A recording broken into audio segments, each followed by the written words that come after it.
In this video, we're going to talk about 3 signs that a relationship is ending and what you can do to reverse these things if you start to see them in your relationship. But first, my name is Clay with modernlove.life, where we help you get the great loving relationship that you're looking for without having to play mind games, without having to play hard to get, and without having to pretend to be someone or something that you are not, because you deserve to be loved for the unique, amazing, and wonderful person that you are. And if you agree with me, please do me a favor by hitting that thumbs up button for this video so we can send a message to the YouTube algorithm that these are good videos that they might want to give a little bit of a lift when it comes to, showing them to people and recommending them to people and all that sort of stuff.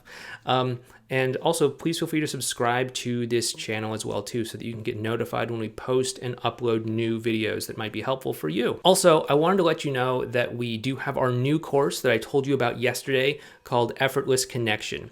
Now, we just launched it yesterday, so it's brand new. We have some cool launch bonuses and all that stuff. You can find information about that down below in the description box. All of that stuff is just limited to the first 50 people that sign up, or until November 22nd, whichever happens first. But just wanted to let you know that's happening, that's there, and it is going to be kind of what we talk about in this video. So anyway, what we're going to be talking about here are signs that a relationship is ending. Now, obviously, we don't go into relationships expecting the worst. We don't go into a relationship hoping that it ends. We go into a relationship, most of us, with the best intentions, thinking that this might be it. This might be the one relationship that I have for the rest of my life. Many times we do experience relationship challenges. In fact, that's one of the common things, is that most people in long-term relationships have at some point experienced some sort of challenge with one another, and they've had to overcome it, okay? So what are these 3 signs that a relationship is kind of being challenged? Let's put it that way. So the first one is that at some point in time, the couple stops seeing each other as being on the same team, and they start seeing each other as being on opposite teams or different teams. And I've been on a ton of coaching calls with people who have told me how their relationship started to decline, what went wrong, and all that stuff. And I'm the kind of person that kind of likes to connect the dots and look for some sort of underlying pattern.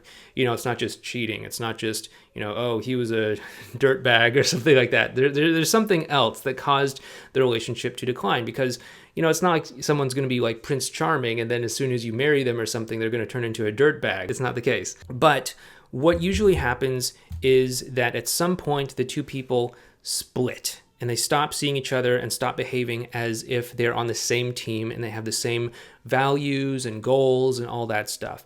They start being a little bit suspicious of one another. Now, of course, this can show up as big dramatic things, screaming, arguing, yelling, all that sort of stuff like we talked about yesterday.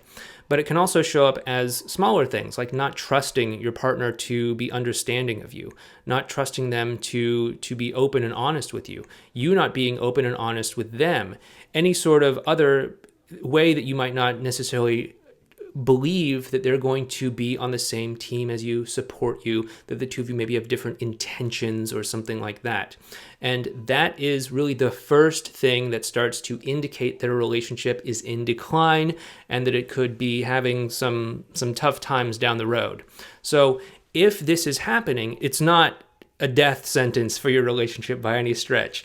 If you can get back on the same team, and if you can start cooperating again, then you can start to build up that positive momentum that can keep the relationship strong and strengthen it. But first things first, you have to acknowledge that you do not see each other as being on the same team. You do not see each other that way, because that is the first thing that usually starts to slip out of alignment. It causes people to do all sorts of things, like think, oh, I have to play mind games. We have to play hard to get. You're a man, so you need me to show up this way. You're a woman, so you need me to show up this way, or whatever the case may be. And as soon as we can recognize, okay, this is all happening, I feel compelled to do all this stuff because I don't believe that we're on the same team, we can start to correct the core underlying issue and start to improve the relationship, okay? The second thing that comes out of alignment is that the two people in the relationship stop communicating clearly. And just like I was saying yesterday in yesterday's video, this is really about how there are gaps in our understanding about what people mean, what they say, what they do, what their intentions are. It's just a natural part of going through life. We're not always going to know why someone said something, why they did something, why they didn't say something, why they didn't do something. And so we're naturally going to try to make meaning out of it. Why did they say that? What did they mean when they did that? Why did it take them 4 hours to respond to that text message? Why is he following these attractive people on Instagram? Like what's going on, right? And so what can be problematic is when we notice these gaps and then we start to fill them in with our own fears and insecurities and anxieties and limiting beliefs and doubts and all these wonderful things, right? It's not to say that they're not true. It's not to say that he's not following all these people on Instagram because he's like not attracted to them. It's not to say that, you know, it's not true that he's out working late or something and really he's cheating on you or something. That definitely could be true.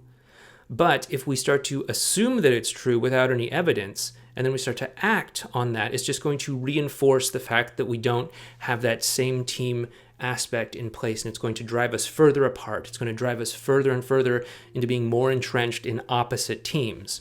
And so what we want to do is we want to have clear communication so that we can work together to navigate these unknown gaps rather than just jumping to conclusions and causing a lot of problems in a relationship. So when we start to assume someone else's intention and when we start to fill in these gaps with our own fears, insecurities, doubts, anxieties, all these wonderful things, this is another sign that a relationship is ending. It's when people believe that they already know what someone else is thinking because they're a man, they're a woman, you know, once a cheater, always a cheater.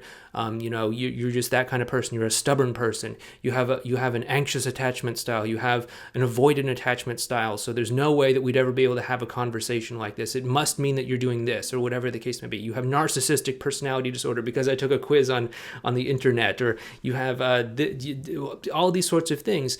These are communication gaps that people are creating that lead to a decline in a relationship. At some point, the two people in the relationship stop trusting one another. Now, when it comes to trust is obviously something that takes time to build up. You know, we all know this. Trust takes time to build, but it can be destroyed in an instant. And it's definitely true. You know, you can't just decide to trust someone. You have to trust someone because you consistently believe that they're going to, you know, be honest with you and be on your team, and trust and trust that they're going to be forthright with you about what's going on and clearly communicate, right? We don't trust people that show up one way a certain day, another way the next day, another way the day after that, and so on. We trust people that can consistently show up in our lives in a consistent, predictable sort of way. And so trust is something that when it's broken, it can definitely lead to a decline in the relationship, because trust can cause people to start to operate on different teams. It can cause communication gaps and all sorts of other things that can just sort of, you know, fuel these other aspects that get out of alignment. And so what we want to do is we want to build trust through consistently showing up on the same team and consistently communicating with one another. And as we do this, the trust will start to build up, and we can start to repair trust issues that have resulted from, you know, major trust breaches like betrayals or cheating or something like that. We can also repair trust issues that could be showing up for other reasons as well too. But trust is definitely a major key in having a successful relationship. And when trust is broken, it's definitely a sign that the relationship could be struggling and potentially having some rough times ahead.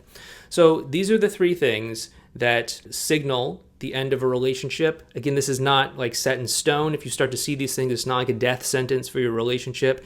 You can reverse this if you focus on doing the things that we've talked about: getting on the same team, communicating clearly, and building that trust. And again, if this is something that you want to learn more about and start to put into practice in your relationship, you might be interested in our brand new course, which just launched yesterday, called Effortless Connection. You can find information on that down below in the description box for this video. We have some special launch stuff that I just mentioned down below. This is only going to be here during launch week or until we get the first 50 people in our course. After that, it'll go away and you'll have normal pricing and all that stuff. But if you're interested, you can check it out down in the description box below. Once again, my name's Clay, and if you like this video, please do me a favor by hitting that thumbs up button and by subscribing to this video channel so that you can get updated when we post new videos. Once again, thank you so much. Please take care, and I'll talk to you next time.